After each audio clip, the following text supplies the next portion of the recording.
Hello दोस्तों, मैं रीमा वर्मा अपने यूट्यूब चैनल मल्टीटास्किंग रीमा पर आप सबका स्वागत करती हूँ और उम्मीद करती हूँ कि आप सब अच्छे होंगे।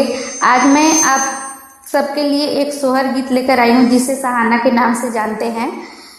तो चलिए देखते हैं इस गीत में क्या है और आपको कितना अच्छा लगता है ये गीत। तो चलिए सुनते हैं।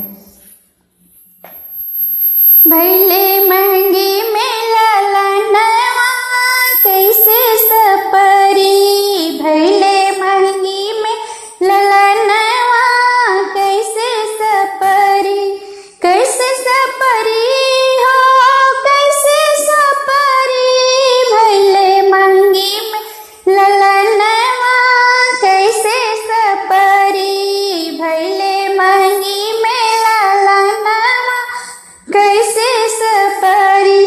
सास अली देवता मनन को भी मांगे नेग, हर सास अली देवता मनन को भी मांगे नेग, नेग के बदला ठेंगा देबो पिया गई परदेश, चाबी ले गईले सजना कैसे सपरी, चाबी ले गईले सजना कैसे सपरी, भैले महंगी में ललनवा कैसे सपरी, हो भैले महंगी में ललनवा कैसे सपरी।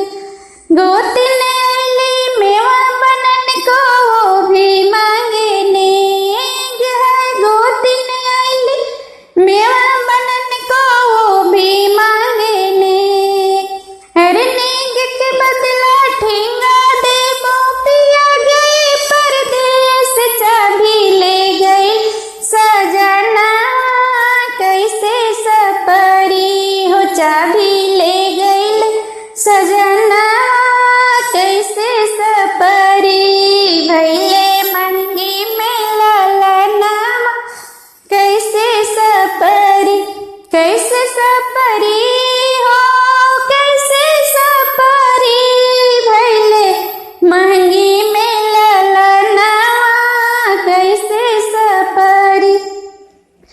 ननद अली काजल परन को भी मंगली नेग, अरे ननद अली काजल करन को भी मंगली नेग, नेग के बदला ठेंगा देबो पिया गई परदेश, चाबी ले गईले सजना कैसे सपरी, हो चाबी ले गईले सजना कैसे सपरी, भैले महंगी में ललनवा कैसे सपरी, भैले महंगी में ललनवा कैसे सपरी।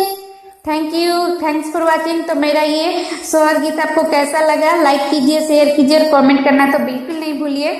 मेरे YouTube चैनल पर यदि आप नए हैं तो प्लीज़ उसे सब्सक्राइब कीजिए और ऑल बटन को प्रेस कीजिए ताकि मेरे हर गीत का वीडियो का नोटिफिकेशन आप तक पहुंचता रहे और आप उसका आनंद उठाते रहे और उसे शेयर करते रहे, उसे लाइक और कमेंट्स करते रहे। Thanks for watching.